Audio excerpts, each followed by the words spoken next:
Hello friends, today we are going to discuss about managing files in Linux. In last sessions we discussed about basic of Linux commands. In these sessions we are going to discuss about managing files and folders in Linux. Before continuing with the files and folders, we need to understand directory structure of Linux. In Linux operating system, the parent partition is called root partitions. If even you creating separate partitions, you have to access each partition through the parent partition, which is a root partitions. Mention all those folders we can access through the parent partition, which is the root partitions. Let's discuss about some of the important folders in Linux. /bin is a partitions or folder which is responsible to keep the binary file which can be executable through normal user or super user. Basically, super user can execute any binaries or commands in the Linux system. However, a normal user can run the binary files only from the /bin partitions. /boot is another folder which is responsible to store all the bootings related files and folders. Especially kernel and initramfs are stored under the /boot. /dev is responsible to store a devices file. As we discussed in the last session, Linux consider every device as a file, and /dev is a folder which keeps all those files under it. We'll discuss later about those individual files. /etc is another important folder which is responsible to store all the configuration related files. /home is responsible to store the home folder of normal user. Whenever you create any user in a Linux system, it's create a profile folder under the /home. /root is a home folder for the root user. /run is responsible to store all the executable devices, for example USB media or CD-ROM. When you mount those devices, you could access under the /run. /sbin basically responsible to maintain or keep the information about super user binary file or the commands. Unlike the /bin, where normal user can be run the binaries present in the /bin, sbin keeps the only binary file which can be executable through the root user. /tmp is another folder which is the only folder user is having full control, and anybody can access this folder. /usr is responsible to store operating system and kernel.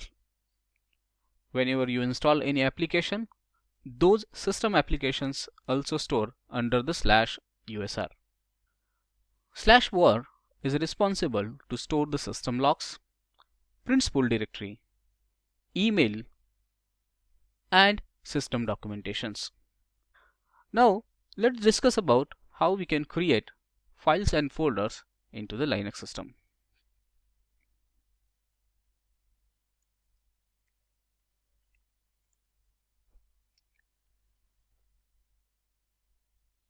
If you wanted to create a file or a blank file in a Linux, you could use touch command. The syntax of touch command, you have to use touch space and file name. For example, new file 1, and using ls command you can check the list of files and directories, and we can see this is the new file which is created. However, we can see it's a 0-bit file. That means we don't have any data inside the files.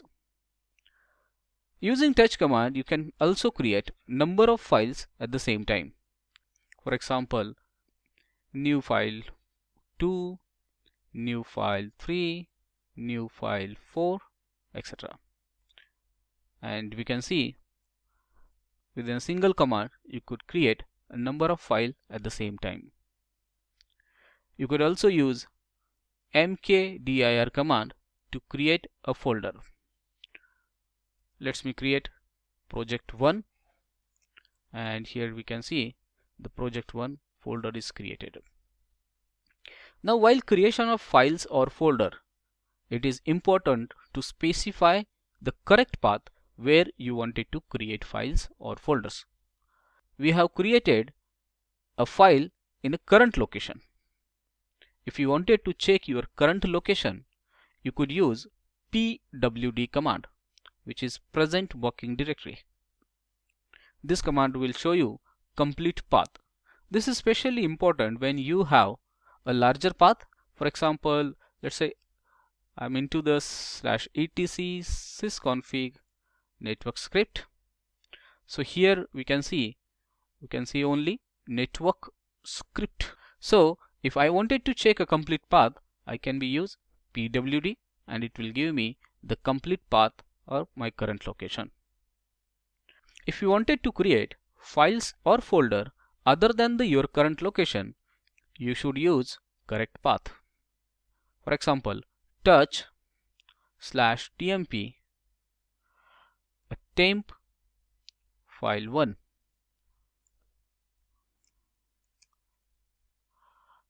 And we can see temp file 1 is created under the /tmp. So what we see here, we have provided a particular folder location where we wanted to create files. Similarly, while creation of directory or folder, you also need to provide a correct path where you wanted to create. For example, I wanted to create folder inside the var, let's say new log. And if you check under the var, we can see the new log folder is created under /var. So this is how we can create files and folder inside the Linux. Let's talk about cd command. Cd, which is a change directory. If you wanted to change present working directory, you could use cd command, and you have to specify the correct path for the same. For example, I wanted to go inside a /var, so I can provide cd and the directory name. Most importantly, you need to understand, whenever you provide path of the folder, first slash represents root file system. However, the slash after the first folder, it's represent a next path of the particular folder. For example, if I provide path /etc sysconfig network script, this first slash is represent root file system, and the rest of slash is represent the path inside the /etc folder. So you have to understand, this is not a root file system. Always first slash represent root file system. And while changing, it is very much important to specify a correct path. If you wanted to go inside the /etc sysconfig, and if you provide /sysconfig, so it might give you error that the file system or the folder is not available, because sysconfig folder is present under the /etc. So you have to go through the correct path. So this is how we have to use cd command. For example, if you are into any directory and if you wanted to back to your home directory, you just need to provide cd and enter. When you press CD enter, it will take you back to your home directory. If you wanted to switch back to your previous working directory, you could use CD and hyphen. This is the best shortcut to move back to the previous working directory. For example, I'm currently in /etc, but my previous working directory is /etc sysconfig. So if I used CD hyphen, it will take me back to this /etc sysconfig. And if I used again CD hyphen, it will again take me back to the /etc directory. CD dot dot is another command which is you can use to move back to the previous working directory or one step back. Suppose if you are into the a multiple directory inside, and if you wanted to move back to the couple of step, then you could use CD then space dot dot slash, which will the previous working directory slash, and again dot dot. This will take you 2 step back. Similarly, you could use a number of slashes and dots to move back to the appropriate directory. Now let's discuss about copy command. Whenever you wanted to copy file, you could use cp command. Cp, and whatever the file that you wanted to copy, you have to provide first path of the file which you wanted to copy, and then location of the destination directory, for example /var. So from current location we are going to copy new file to /var.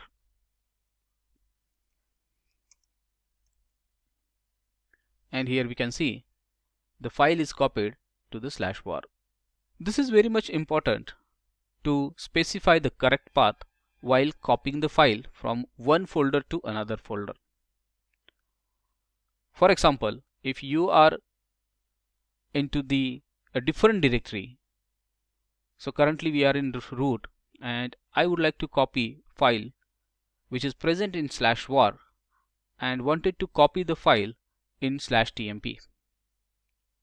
So I have to use a path like cp /var / let's say new file, and this file I wanted to copy under /tmp.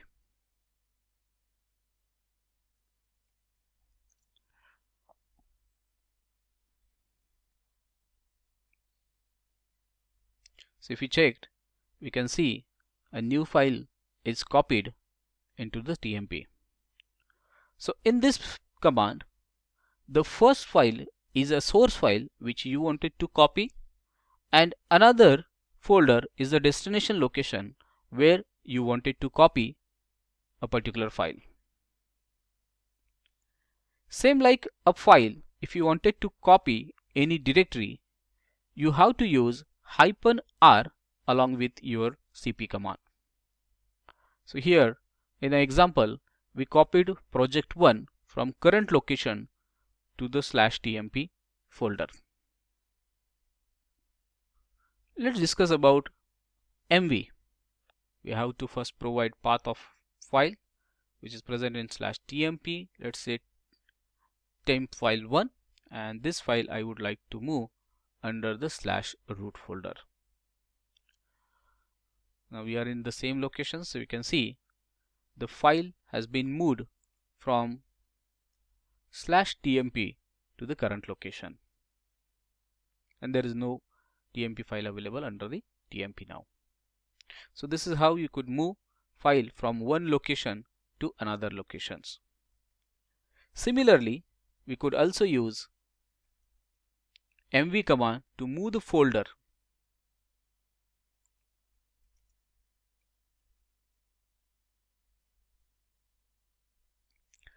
MV we could also use to rename the files. If you would like to rename any file or folder, you could use MV, the file which you wanted to rename, and the new name. For example, a new temp1, and we could see the new temp1 now created instead of temp file 1.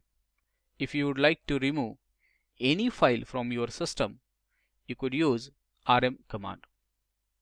You have to specify correct path of file which you wanted to delete. For example, /tmp, new file I would like to remove. So rm and the file path. Whenever you wanted to delete any file, it will first ask you your permissions, whether you really wanted to delete it, and you could provide permission by using Y or yes, and this will remove your mentioned file. If you are sure about deletion, you could also use rm -f and the file name. This will not ask you any permissions or any warning message for the confirmation of deletion of particular file. F is nothing but forcefully deletion.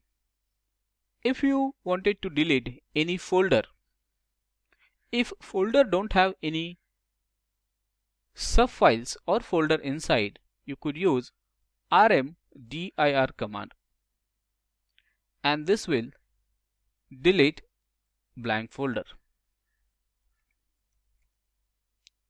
But let's take an example. Let me create one folder, let's say song1. Let me create a couple of files inside the song folder.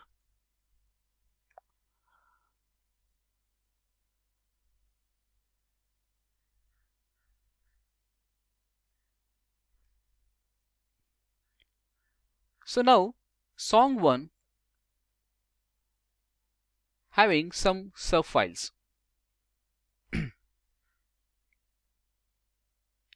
So now song1 is having some content inside it, and I would like to delete song1 folder.